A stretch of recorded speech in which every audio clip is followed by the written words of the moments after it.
Hello, everyone. Uh, Once again, we are here with another interview for the Female Triangle of Power event. Um, Today, we have mental health specialist. So we have Mireia. She's a local. She's been living in Swansea for a really long time, and she's owner of So We Are Counselling. So well, now thank you so much, Mireia, for agreeing to be part of the Female Triangle of Power and also to be part of the event. So well, now I'm gonna hand it to you for you to present yourself and to tell us why you decided to build up and to create So We Are Counselling. I started So We Are Counselling, I think, as commonly or as formally So We Are Counselling. That was maybe 2016, I'd say. It was a very part-time project. But I'm really interested in working online and helping people. I really love working with people and supporting people. So I've been in the counseling world since 2013, properly working. And this project was about being flexible, being a bespoke project for people who wanted to get to know themselves better, who wanted to be kinder to themselves, who wanted to maybe change things, who wanted to explore their own experience of self. So I'm really into working with people who are interested in identity, in how they relate to food, appearance, body, maybe sexuality, anything to do with the self. I do counseling for individuals, but also for couples. I have something in the back burner. I think I'm going to set up a group as well of women. Oh. That is a secret.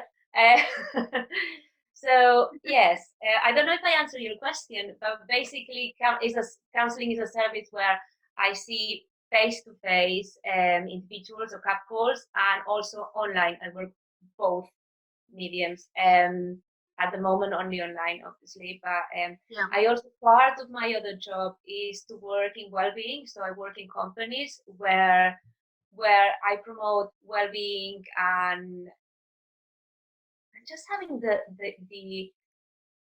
debate or the discussion, the inclusion of mental health within the work environment. Wow. So it can be quite difficult when you are in offices, for example. Everybody strives to be the best, or everybody, maybe they don't show much what's happening. Nobody knows that maybe the person that next to them has anxiety, depression, or going through some mental health situations or difficult experiences.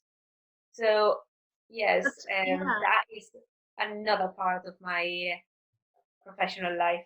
Yeah, that's really interesting because, well, obviously we spend, not now, but normally we spend lots of time in the office or in the workplace, Yes, and sometimes I think we don't, well, not we, like, the system doesn't take care about the mental health or like having like a good mentality in work as well, because obviously I can have like a really bad morning and I'm gonna go to work and that's gonna affect my work and probably how I relate with my that's it.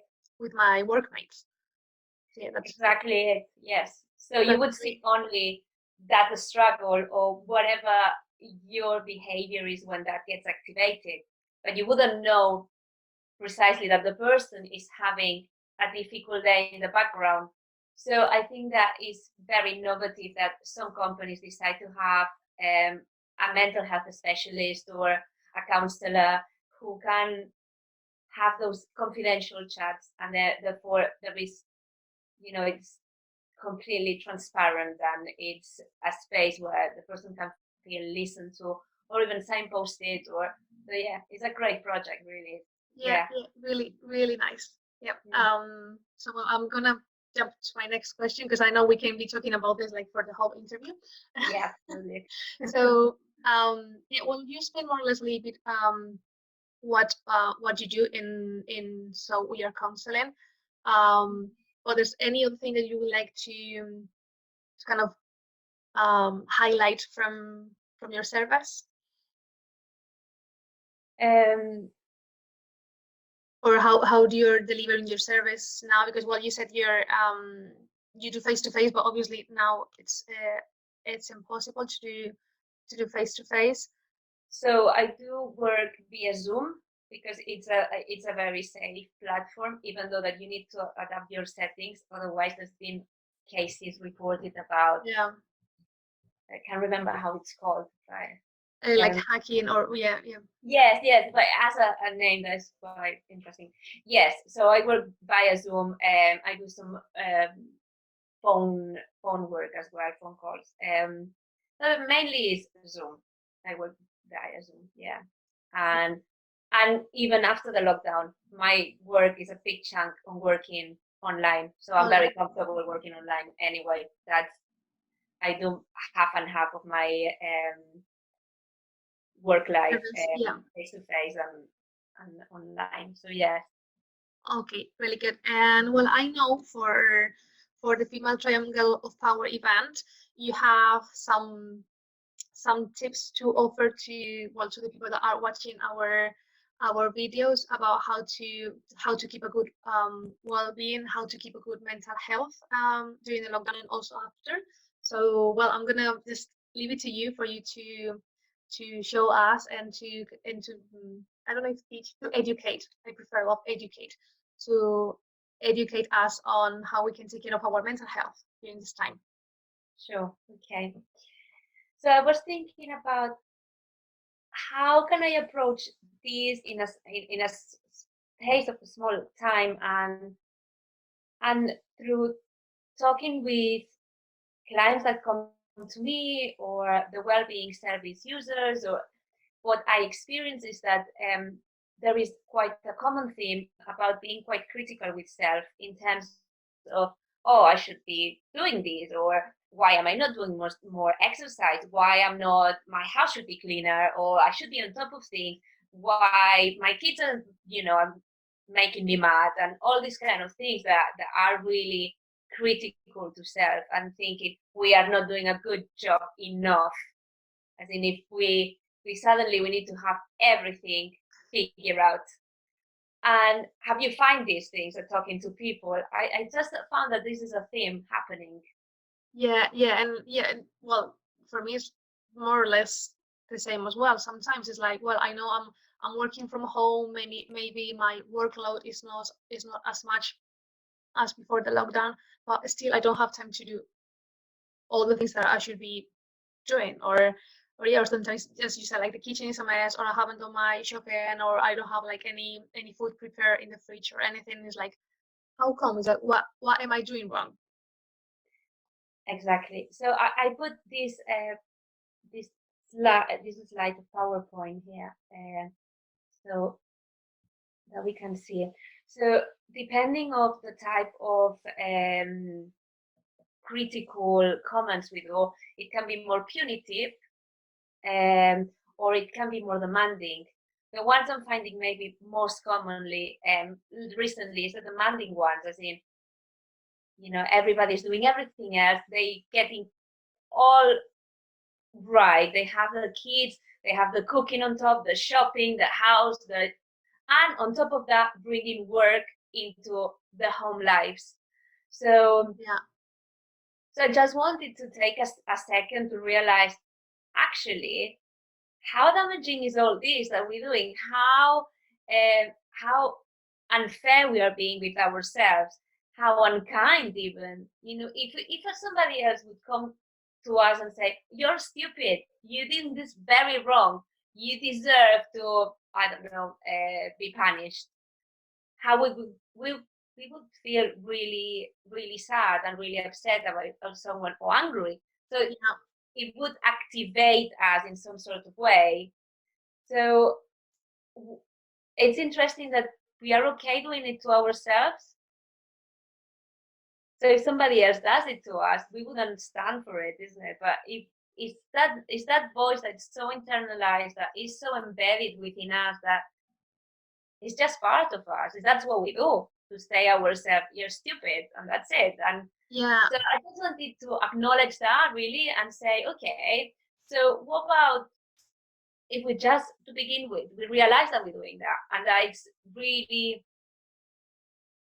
how affect us? What is the effect of listening to us saying these things? And this is in the smallest things, and it's very constant, and it's quite harsh normally. So in order to try to counteract that, first of all, I think it's important to realize and make sure that we know, and and it normally has a certain tone of voice, it has certain words, it has is with certain things that we might be really I don't know, we might be really hard on ourselves. Some Yeah. people might be work related, some people might be appearance related, some people might be, I'm not funny enough, I'm not interesting enough, I'm not pretty enough, I'm not something not enough compared to others or compared to my own vision of what I should be. Yeah, Yeah. and that's really true. And sometimes what happens, like our, as you said, like our inner critic voice can be really, really hard on ourselves. But for example, if we have a friend and they're telling that to themselves, we're gonna be like, no, that's not true. Don't be hard on yourself, because um that's not good, and it's not kind of representing who you are. But we do that to ourselves. We don't have any problem to be quite hard and maybe unfair to ourselves. Mm-hmm.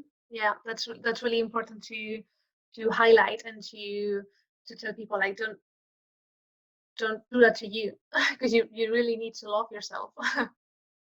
I think something that is quite basic, but I think it can be quite helpful is, would you talk to your 7-year-old like that? Would would you say something like that to somebody that you love? And Yeah. the answer is always no, absolutely not. I would not say that to my 7-year-old.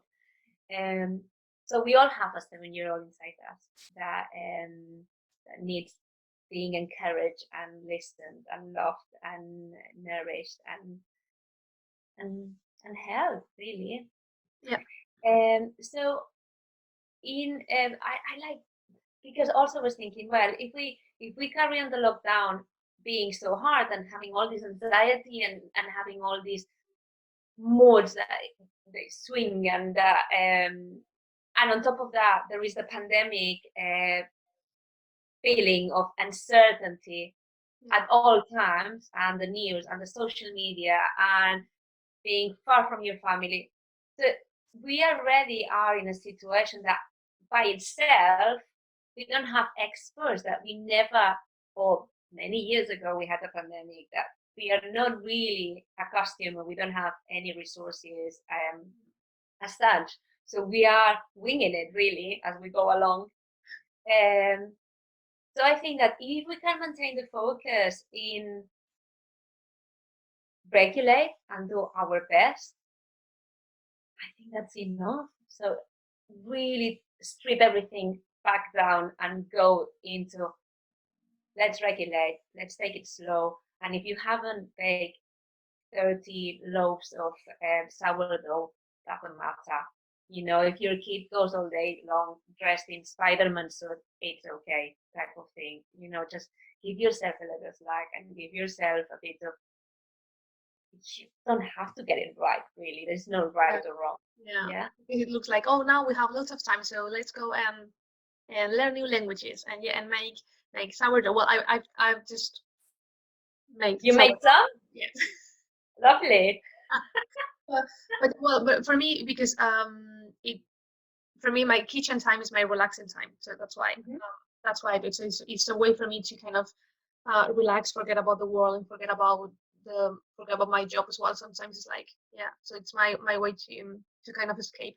But yeah, Exactly. like right now it's like, no, you have to do lots of things, you have to learn lots of things because you have the time and you're at home. It's like, well, maybe not, maybe I just want to be at home and do nothing, or yeah.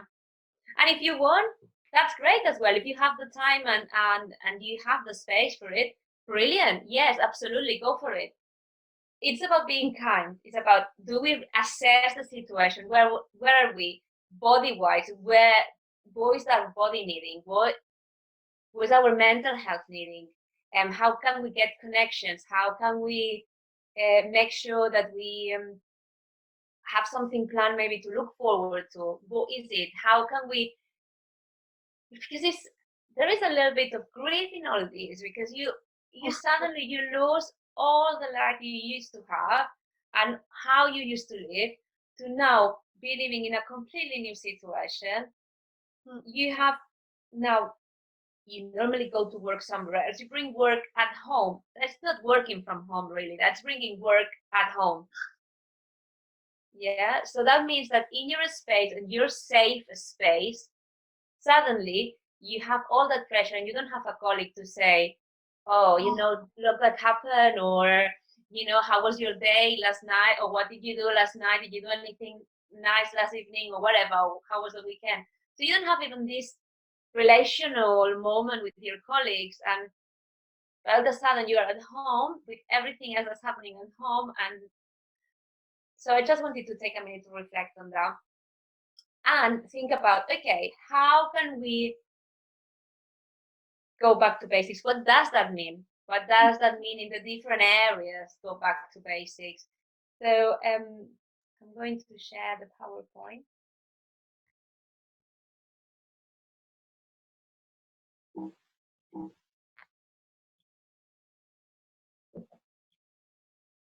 So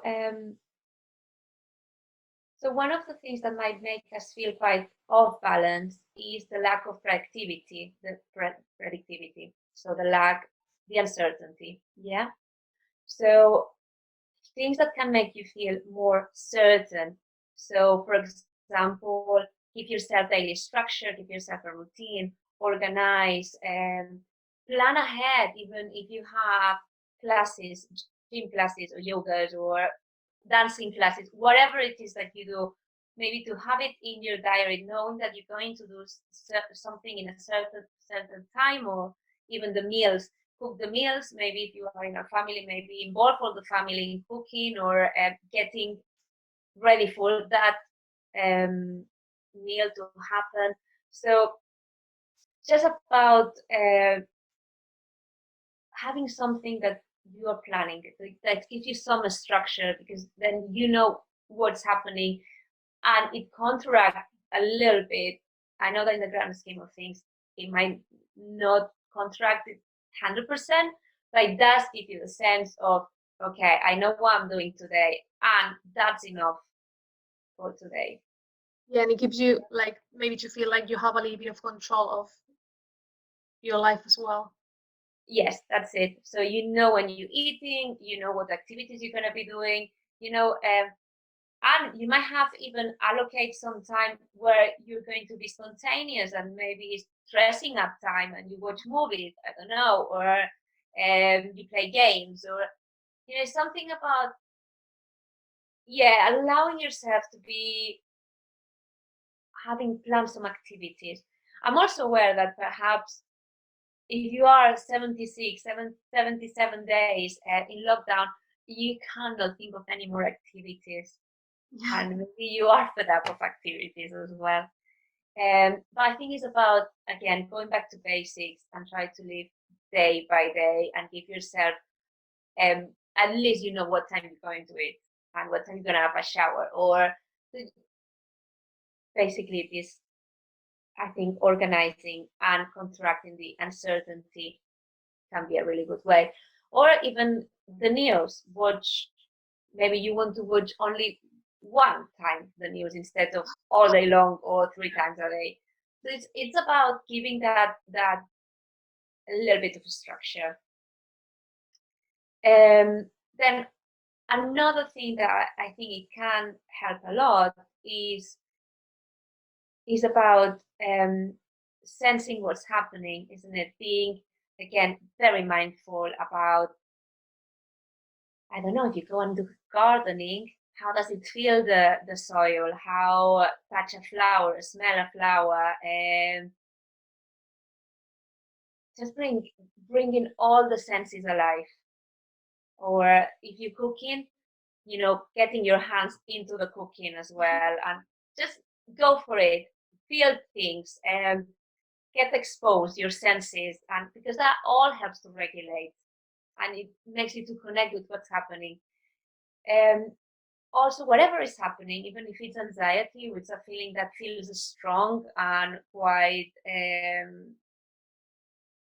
difficult, what if we try to sit with it and see how it feels and stay with it in our body, and see what it may need with curiosity, with no judging, just noticing.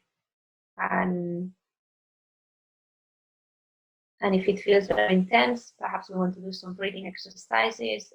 Some physical exercises are very good for when we feel really, when we feel triggered or activated. It's very good to do some exercises as well to shift those feelings. So anything that is about being connected to what's happening here in our body, in the present, and just being aware, noticing what are our thoughts. We don't have even to engage with our thoughts, but just noticing them. We might want even to write them down. So also I was thinking about the concept of safety. What does it mean, safety? For each of us might be a different thing. And so I think that's another thing to bring in that mixture of well-being, about how can we make us to feel safe. So yeah, maybe just we need to start thinking about what it means safe. But maybe that is boundaries. If I share a house with somebody, I might say, when I'm in this room, I mean, I don't want nobody to come in. I need 5 minutes for myself, or whatever long it is. So maybe it's setting up boundaries. It can be that, I don't know, that you have a bath on your own, far away, or you read, or whatever feels safety to you. Yeah. And I think that's very different for everybody, because it depends on your living situation as well. Where you live, it might impact a lot on your safety. So that is, not everybody can maybe have safety, and that's also important to acknowledge. That there will be, I think it's going to be a lot of numbers rising in, maybe in domestic violence, or so trying to be as aware as possible, and if so, to get help if it's possible. So safety is another part of it that's very, very important.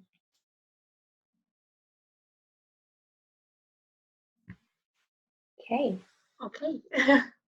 Those were really, really, really, really good tips, and also the way that we could see them writing down. I think they can help as well for people to kind of, maybe if they want to take notes, or if they want to practice them, it's a nice way to to make sure they have them. And I also know you have surprise for us. Yes, I thought that I would also do a little bit of guiding breathing that is called soothing breathing, and is that is from compassion focused therapy, and it's a very, very first step, if you like. So because I was talking about all this critical self and how harsh we can be with ourselves, a way of bringing a little bit of space to that is by creating as well a compassionate self. We have a critical self, why not creating a compassionate self? And a good way to start is just by having a gentle breathing and engaging and really focusing in our breathing. So yes, that is the exercise I like to do. Good. And well, that's quite hands-on, that's quite practical, so everyone can do it at home anytime they want. Yes, that's the other thing. If they would want to do it, there is on YouTube. There is loads of that one. It's on YouTube, so you can get it from there as well. So I choose something that it could be easily accessed to. For everyone, that's really good. Yeah. Good. Okay. I need. Sorry, just bear with me one sec.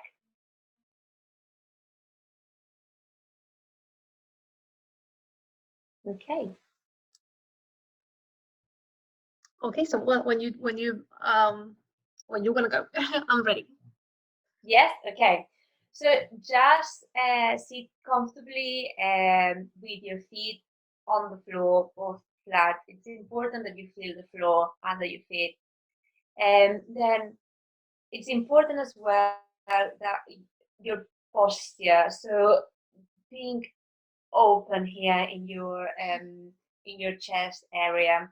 Then your hands can be. Mine are on the chair, on the arms chair, but you also can put them on your lap as well, for example, and you can be gazing down or with your eyes closed, depending what's easier for you.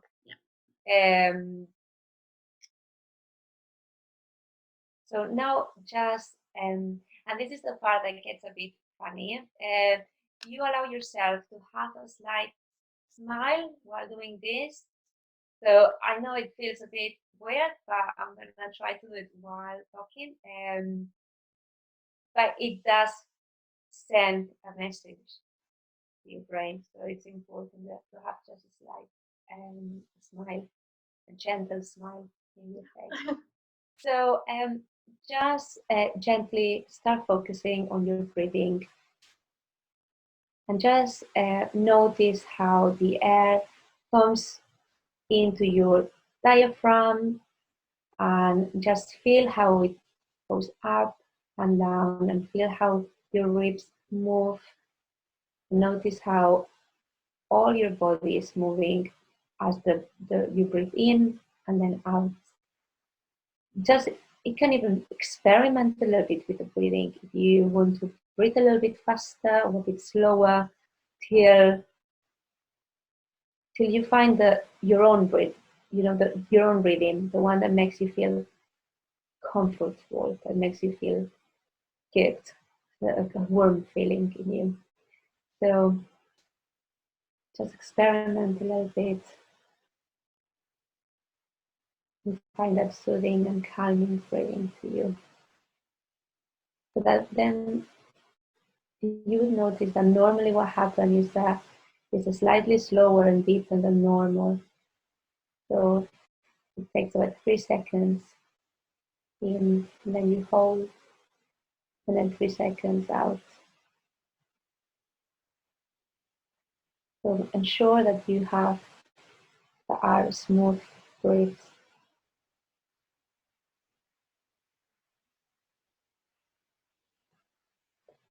So yeah, now you can spend some time just focusing on the breathing, noticing how your body moves, your area, this diaphragm area, how it moves, noticing if maybe you have some thoughts, if they are okay, you don't need to engage with them. Just notice them without any judgment or anything. And keep sensing your body, how it feels like it's resting on the chair, on the floor underneath you, allowing yourself to feel held and supported, coming to rest in the present moment. So keep that curiosity for your thoughts. So if your mind wanders, that is all okay.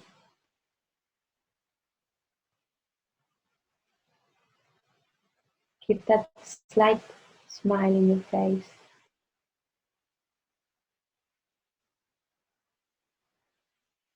If you find that it's difficult focusing on your breath,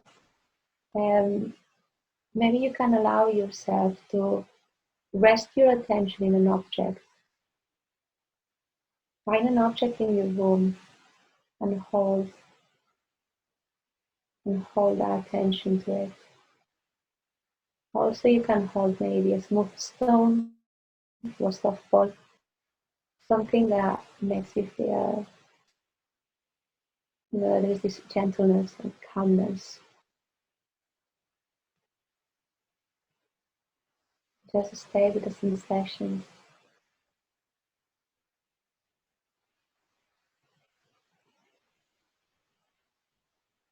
And then when you feel ready, slowly open your eyes and bring yourself back to the present moment.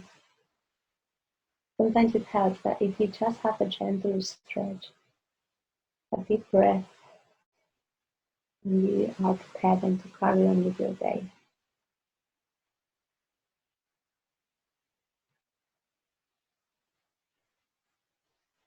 Good. Okay. Yeah, that was really well. I was trying to listen to you as well, but I was trying to keep the breathing and keep the technique. But well, if people want to practice at home, you can just kind of replay this video and listen to the lovely voice of Mireia. That guided us really well, and well, especially I think if we are having any no problems with sleeping, but if we struggle to fall asleep sometimes, that kind of exercise helps. Help a lot as well. And now that, as you said, like with all this uncertainty and anxiety that we might have, just to focus a little bit on ourselves and be like, as you said, like present is like, I'm here, I'm just gonna relax for 5 minutes, I'm gonna recover my breath, because that's huge. Sometimes we don't realize how bad we breathe in. We are breathing here. We're just not allowing our chest, our rib cage to expand and to. And you know that well. Yes, exactly. Yeah. That's super important, because it's going to keep us with the sympathetic nervous system super active, and we know that through breathing, especially when we are having like a deep breath out, that's going to reactivate our parasympathetic nervous system, and that's going to help to keep us more calm and smooth during the day. That's exactly it. It's about the parasympathetic system, because you want to be regulated, to not be activated, in order to be grounded and to come out on the other side, the best you can. Yeah. So yes, absolutely. It's about that part of the physiology. Yeah. Mm-hmm. And also, I have just 2 more questions for you. Okay. Well, the first of the 2 last ones is how people can find you if they want to contact you. So we are counselling.com is my website. Then so we are counseling with, I don't know how that's called actually. It's not a hyphen, it's the one that is lower. Is it underscore? No. Yeah, that's the one, I think. Yeah, sorry, I just don't know. I think I've never said it before.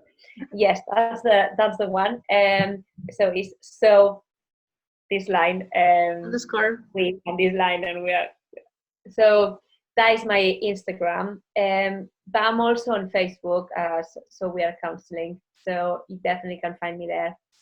And yes, I'm in LinkedIn, Twitter, so I'm on all of them, and I have the same handle in all of them. I think Twitter doesn't allow that many letters, so I think it's a bit shorter. So we are counseling. Okay, really good. So people know how to get to you. And my last question is well, like the female triangle of power is about women getting together and supporting our businesses, and also trying to network and to let people know what we do. So is there anything you would like to say to women that are thinking about starting their business, and there's something holding them back? Yes, I think if that's your passion and that's what you want to do, and you vibrate in that project, go for it. However, I would do research. I would talk to other people that might be doing that type of business. I think if I were to start again, I would probably plan a little bit more ahead. My approach was just go for it, and you'll see if there is water in the swimming pool or not. And that's fair enough. That's one way of doing. So it's trial and error type of learning, which works for me. But yeah, I think go for it. I think it's not difficult to set up your own business. You can get yourself self-employment, or you can just start. You can even do some trials. Sometimes that works as well, having some people together and see what they think about the product. Going to networks meetings is the best, because you have minute and a half to say who you are and what's your project about. So it really makes you think about exactly what you are about. Yes. So I think that there is Wales business, or business Wales. Business Wales. Yeah. They are fantastic. So yes, use them. They have loads of tools. They are for free. I think being an entrepreneur is the way forward, really. There is no certainty there. So but there's no uncertainty in any. No, that's it. Anyway, like we are seeing that right now, and well, for me, like the one of the reasons why I decided like I really need to do this now, like I think it's the time, is because I thought that could be more certain if I decided to have my own entrepreneurship project, which I mean it might be not, but yeah, for me that was one of the of the reasons why. It's like I think I can be more certain about the things that I want to do, or I might have more control about my life. Well, yeah, absolutely. I think you are. Yeah, that's it. I think it can be a really good moment to reinvent oneself. Yeah. Taking advantage a little bit of this slowness and seeing, testing the waters and seeing what's happening, what are the trends. So yeah, and as you said, if we are a network of people, so you can drop me a line if anybody needs to ask me anything, and if I can help of any way. So I'm happy to. You also have the experience. You've been running your business for 4 years, so of course you can. I'm sure if anyone asks you about like which is the best way, or what kind of things do I need to take into consideration when I start my business, you're gonna be a good person to help to help them. And also, thank you so much, Mireia, for agreeing for the interview, and also for being part of the Female Triangle of Power. Thank you so much. I'm sure this is going to help lots of people, and especially now it's quite something that we really need to make sure that our mental health is in a good place. So, well, and bringing the present in, I don't know if you noticed, there is a fly that's been there all the time. So I'm really sorry if it's very disturbing. No, well, we couldn't. No? Oh, good. Notice that, yeah. Thank you. Excellent. Thank you, Olga. Thank you very much. And yeah, and let's keep making things happen. Yeah. Let's keep this rolling. So, well, thank you so much, Mireia, and thank you so much, all of you as well for keep watching us and for keep supporting us too. Stay safe, please, and take care. Bye bye.